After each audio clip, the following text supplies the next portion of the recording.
اللهم صل على محمد وآل محمد.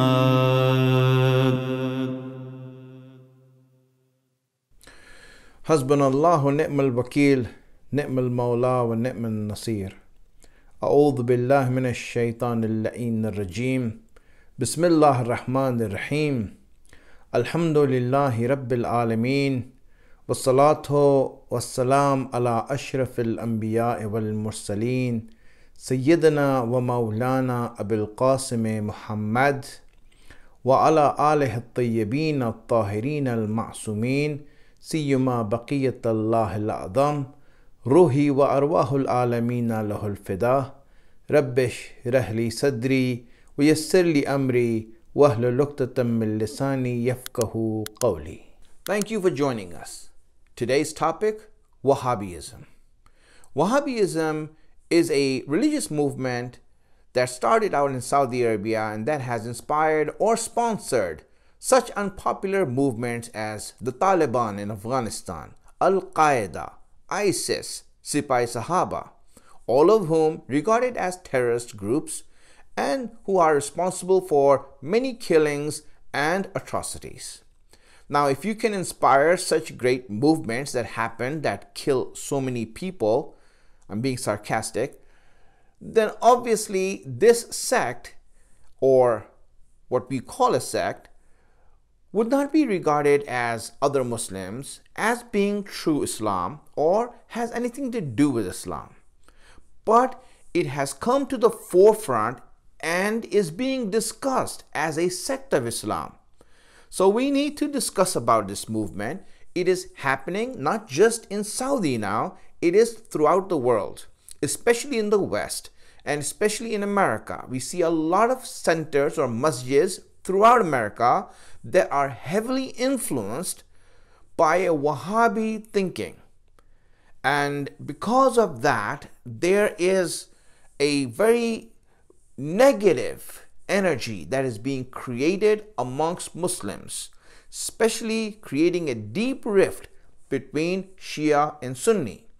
And this Wahhabism, we need to see where it comes from, what they stand for, so that we are able to counter their arguments or whatever they want to do. We need to let the people know what true Islam is.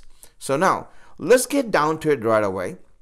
Wahhabism is one of the three movements that were formed or sponsored by the British government. The British Empire, in their agenda of divide and rule, have formed or created or helped or sponsored three movements throughout the Muslim world. They sponsored the Wahhabism and helped it along in Saudi. They sponsored the Baha'i Islam, whose now headquarters is in Haifa, Israel, which obviously tells you about Baha'ism and what they are about. And then you had, that was in Iran. And then you had the third movement, which was the Ahmadia movement in Pakistan. All of them who were formed to revive Islam. The idea was that Islam and the Muslims had left the true practice of Islam, and hence the Muslims needed to revive themselves and to get back to the roots of Islam. And all of them went back in different ways. Wahhabism with their rigid view and narrow-minded view that whatever they think is right and everyone else is wrong. Baha'ism in their own way and Ahmadiyya in their own way, according to the culture that they were cultivated in by the British Empire. So we are talking about Wahhabism. This was formed in Saudi. Now, out of the three movements, the one that really did a lot of work against Islam and in giving Islam a bad name is Wahhabism. Wahhabism falls under the umbrella of Salafi. Now, the Salafi movement is a movement amongst Sunnis, and there's a minority of them, who in the idea of reviving Islam and going back to their roots, declared that the true Islam is in the first 3 generations of Islam, from the Prophet and those who followed them and their followers. So 3 generations of Muslims are the real Muslims. Everyone else is responsible for innovation and wrongdoings. So we have to go back to the first 3 generations and practice the religion exactly as they did. And obviously they came out with the idea that they know that more than anyone else as to what the Prophet practiced. And if you don't agree with them, then the only solution to that is to label you as a kafir and to kill you. This was Wahhabism in a nutshell that was created. Now, when we go back to the history and see how it was formed, it becomes clear from that point onwards as to their agenda and what they stood for. Wahhabism is from a person by the name of Muhammad ibn Abdul Wahhab, who is not a big scholar or not even a scholar of any name or repute. He was just a normal speaker, and he had ideas and espoused ideas that before him a person by the name of Ibn Taymiyyah espoused many hundreds of years ago. And this Muhammad ibn Abdul Wahhab lived in the 1700s. And in the 1700s, that's when the British Empire was coming into the Muslim world. And it was there that a pact was formed between Muhammad ibn Abdul Wahhab and the Saud family. There was a pact that was formed, an alliance. Now this alliance was going to be a very enduring alliance because it's still existing, on and off, because they came to power and then they were defeated, and then again they came to power and again they were defeated. So 3 times this went about. So the first time that the Wahhabis, or under the direct rule of Muhammad ibn Abdul Wahhab and the Saud family, as they made the pact, when they made the pact in 1744, that is when, as they made the pact, the first thing they did, and that was in the area of Riyadh, which is Najd. They make the pact, and as they went forward to conquer the rest of the places and wanted to make everyone a Wahhabi. 19, and then a lot of people were killed in Makkah and Medina, but after that they were then defeated by the Ottoman Empire. They came there, they defeated them, but again they got back into power in the 1790s. And in that time, they attacked the Shia region of Ahsa. For ethnic cleansing, to cleanse the Shias. They killed the Shias, destroyed all the masjids in centers that belonged to Shias, and all the graveyards. They destroyed all of that, and then in 1802, they attacked Karbala, because that obviously was a highlight of what they stood against, which is the worship of graves and saints. So they regarded this as a major idol worship place, and in 1802 they attacked Karbala. Very well known attack on Eid-e-Ghadir. That was in 1802. 12,000 of them attacked, and for 8 hours they plundered, massacred, and looted Karbala. 5,000 people were killed. 5,000 people were killed in Karbala. The dome of Imam Hussein was destroyed. They came and they ripped out the grave of Imam Hussein. The grill, the dhari around the grave was ripped out, broken to pieces. Every sort of dishonor and disrespect was done in Karbala. They ruined his grave, and they stole all the money, the gold, and everything that was there. In fact, when they left, it said that 4,000 camels carried the stolen goods out of Karbala. This was in 1802. You can read the history about it. I don't want to go in detail. There's history of that. You can read about it. And then in 1806, they came back, and that was when they went and attacked Medina, and the first demolition of Jannat-ul-Baqi happened in 1806. They attacked Jannat-ul-Baqi, razed whatever graves there were to the ground, and all the sacrilege. They would have gone all the places, but the only place they stopped was the Haram of the Prophet. Came there, could not do anything to the Haram of the Prophet, and so it came about. But then they were defeated after that also in the 1800s.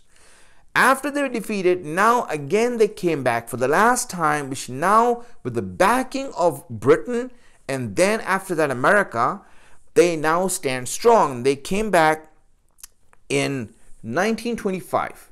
They came back, and in 1925, a year before that, 1924, they came back. In 1925, they attacked Jannat-ul-Baqi, which was rebuilt by that time. It was rebuilt by that time. They attacked it again and demolished it and razed it to the ground. These are some of the crimes that I'm saying that these people have done. And throughout history, we see how they were involved in the most heinous and atrocious crimes throughout the Muslim world. Everyone is knowing of it. And their relationship with the West is not hidden or concealed.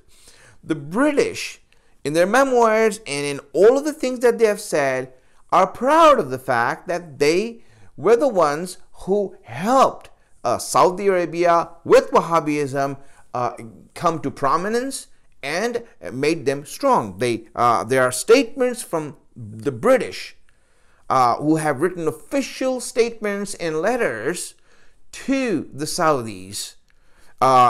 This was written to them in 1914. It is said that one of Britain's fundamental traditions is to be a friend of Islam and Muslims and to defend the Islamic caliphate, even if it was a caliphate of conquest and necessity as the Turkish Caliphate, which England had defended with money and men and influence several times. There is no nation amongst Muslims who is now capable of upholding the Islamic Khilafat except the Arab nation, and no country is more fitted for it than to seed it than the Arab countries. This is the British people who are telling that we support the Islamic government and we want the Arabs to be in charge of that instead of the Ottoman Empire, which they were trying to fight against. And they needed an ally in the Muslim world to fight against the Ottomans to do their job. This was written to the chief of Mecca. He says, if the Amir and Arabs in general assist Great Britain in this conflict that has been forced upon us by Turkey, Great Britain will promise not to intervene in any manner whatsoever, whether in things religious or otherwise.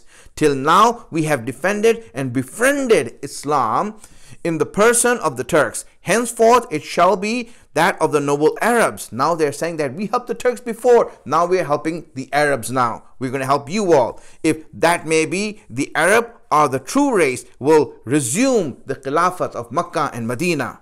And so good will come by the help of God out of the evil that is now occurring, which is the Ottoman Empire, because they are the enemies of the British world. And this is how you see, and there's so many statements that they have clearly made, official statements, to show that we are supporting the Saudi and the Wahhabis.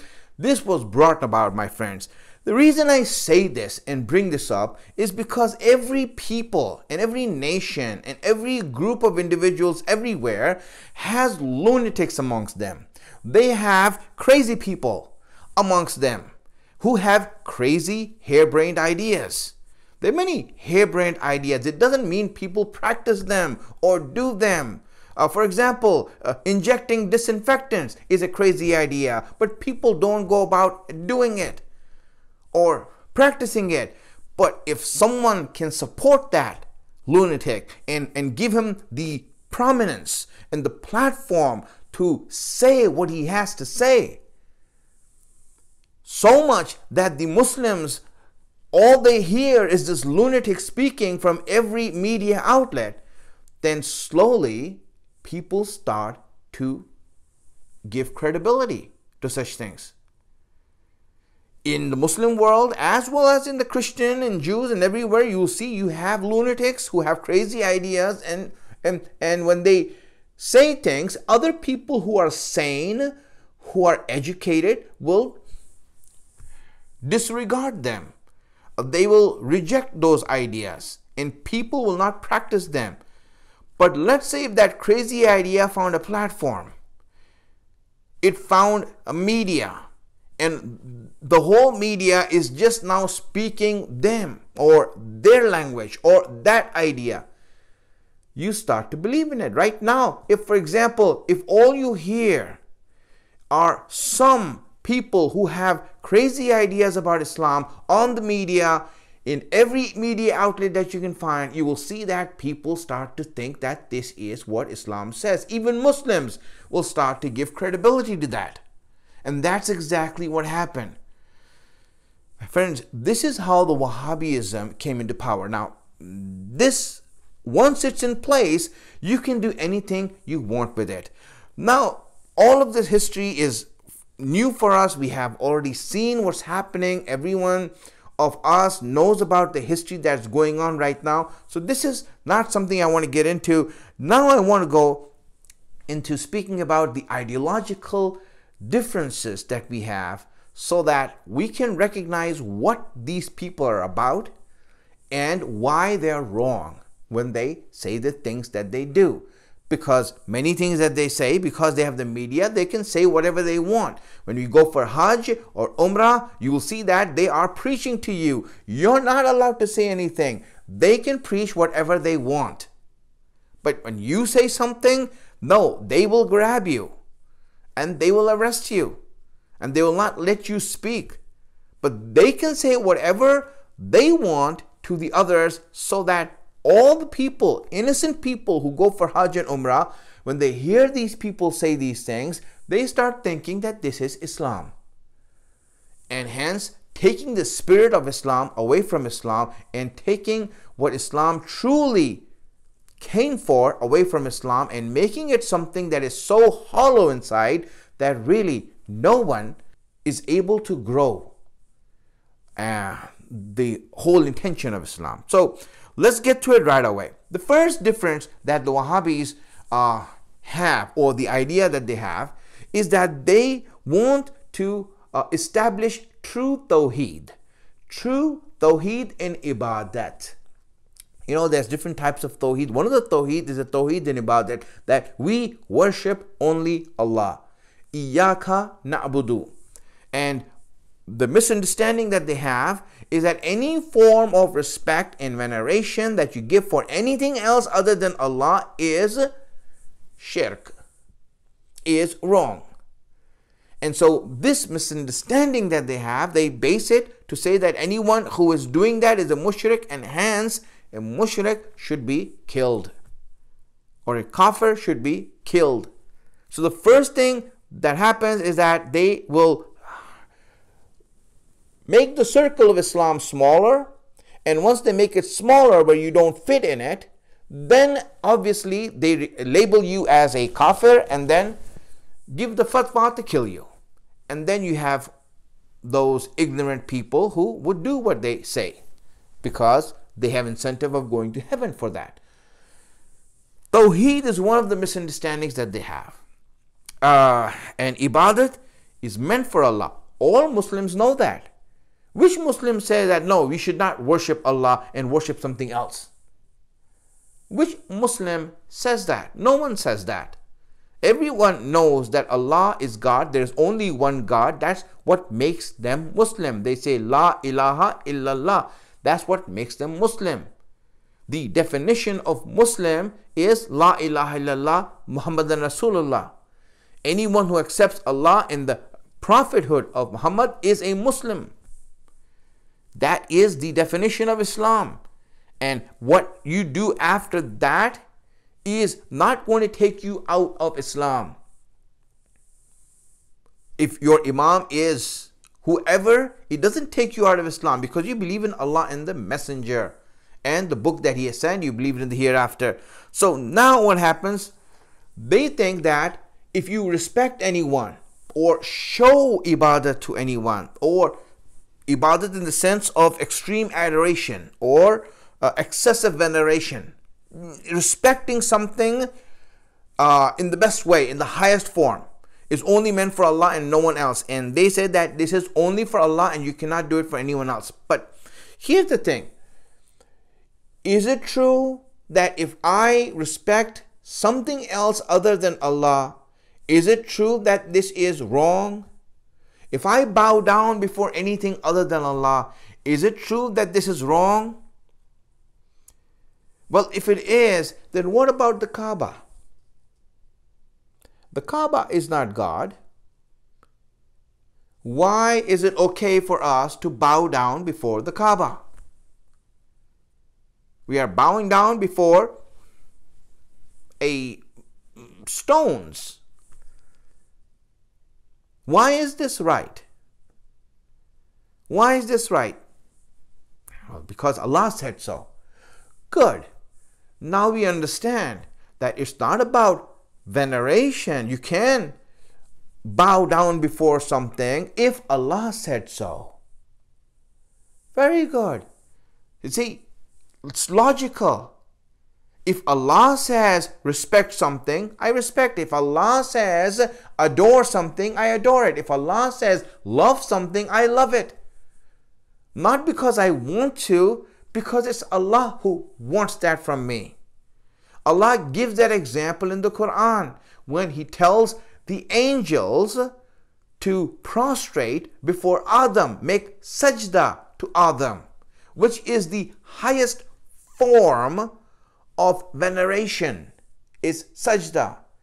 He asked the angels to bow down and make sajda to Adam, and they did, and Allah was pleased with them. We know the story. Shaitan didn't.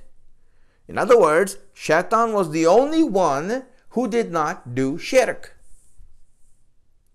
Shaitan was the only one who did not do shirk, because he did not bow down before anyone other than Allah. All the angels are responsible for bowing down before something other than Allah. Wow. What does that mean?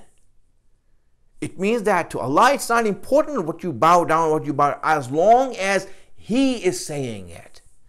As long as we are following Allah. My friends, if we, for example, go to the Prophet, if we go to Imam Ali, if we go to Ahlulbait, it's because Allah wanted us to.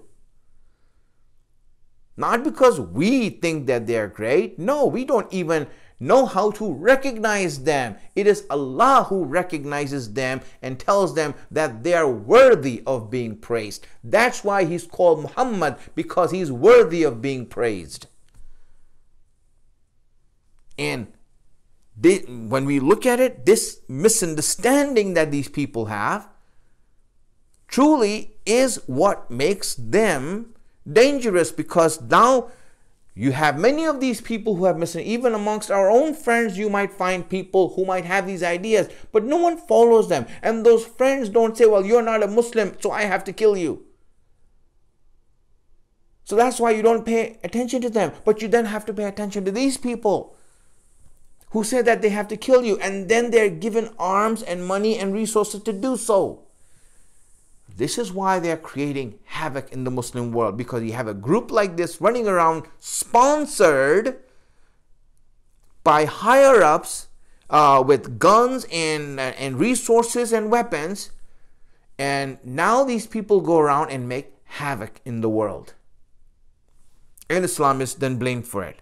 Second thing they say that they rose up for was the habit that Muslims have of going to graves and making du'as there and making tawassul there to people who are holy.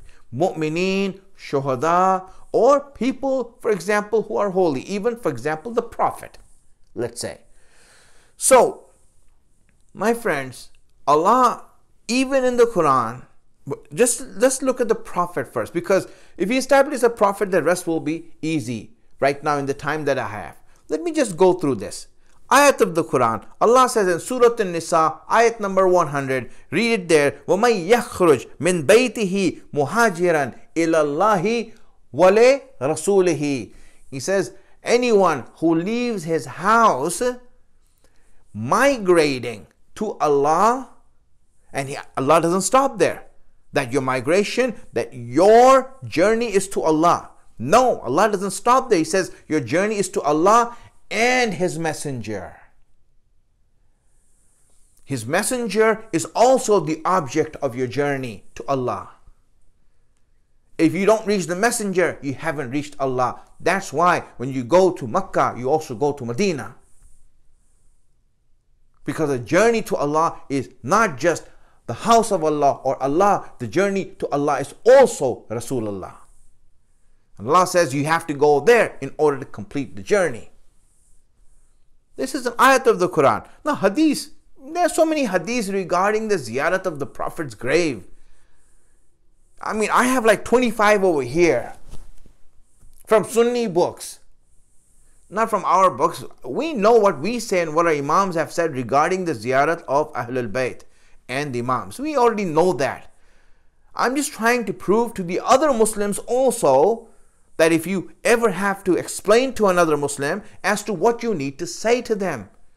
Let me just give you some of these hadiths. This hadith from Abdullah ibn Abbas. He says, from the Prophet, he says, Man zarani hatta yantahiya ila khabri kuntu lahu yawmul qiyamah shahidan aw shafi'an. He says, whoever does ziyarat for me, whoever makes ziyarat to me until he reaches my grave, meaning that he comes to my grave, I will be his witness or his shafi, meaning intercessor on the day of judgment. This is Ibn Abbas. Now, let me go to Ibn Umar. This is the son of Umar, Abdullah ibn Umar. He says, Man ja'ani, and this is what he says, Rasulullah said, Man ja'ani za'iran la ta'alamu lahu hajatan illa ziyarati kana haqqan alayya an akuna lahu shafi'a. He says that whoever comes to me as a visitor, not knowing his hajat except that he wants to visit me, meaning that really for me, not for business or anything like that, for me to visit me, to make ziyarat of me to my grave, he says, Kana haqqan alayya, it is my obligation, it is a burden on me, an obligation on me that I will be his intercessor. I will do his shafa'at. I will be his intercessor. I will be between him and Allah. Now we have this hadith from Abu Huraira. We all know Abu Huraira. He says, Man zarani kuntu lahu shahidan wa shafi'an yawmal qiyamah. Same thing. He says that the Prophet said, whoever visits me, then I will be his witness and intercessor on the day of judgment. There you go. And I can go on about this, that all of these are highly regarded by Sunnis. And all the Sunnis know that. Everyone knows we go to the ziyarat of the Prophet, we go to the grave of the Prophet, we make dua over there, we give him respects. But the idea is that it was these people, they look at these hadiths and they say, no, they're all wrong. Why? Because if whatever they decided is right, then any hadith that opposes it is going to be rejected by them. It's going to be rejected by them. It doesn't matter. So such people are going to be blinded of that. We have in the history of the Prophet that every history and everyone knows that the Prophet used to do the ziyarat of Baqi. When his son Ibrahim died, he used to go to Baqi. And he used to make ziyarat. And also he used to go and visit the grave of his father, Abdullah ibn Abdul Muttalib, the father of Rasulullah. He used to visit his grave. And then after that, when the battle of Uhud took place, he used to go weekly to go and visit the graves of the Shuhada in Uhud. In fact, when you go to the place of Uhud right now for Umrah or for Hajj, on the way there's a masjid called Masjid-e-Istiraha. Masjid-e-Istiraha is where the Prophet and Bibi Fatima used to rest when they went to Uhud. That's where they used to rest. There is a masjid now, and in the masjid there is a sign there that reads that this is the place where the Prophet used to rest when he used to go and make ziyarat of the Shuhada of Uhud. It is written there even today. So everyone knows that the Prophet used to go to the graves of the Shuhada, and he used to do that in his own life, and he used to encourage others to do it also. So these are some of the things that we need to understand regarding Wahhabism, and know that the ideas that they have are on the outward, for people who are unknowing, look attractive, but they're actually hollow inside, and there's a vacuum inside. And anytime you have a question regarding that, we go to our source, which is Ahlulbait. Whatever Ahlulbait say is what is strong and guaranteed by Allah in the Quran. Thank you. May Allah bless you all. Wa akhiru da'wana anil hamdulillahi rabbil alameen. Please recite a Surah Fatiha for your marhumin and the Shuhada of Islam. Allahumma salli ala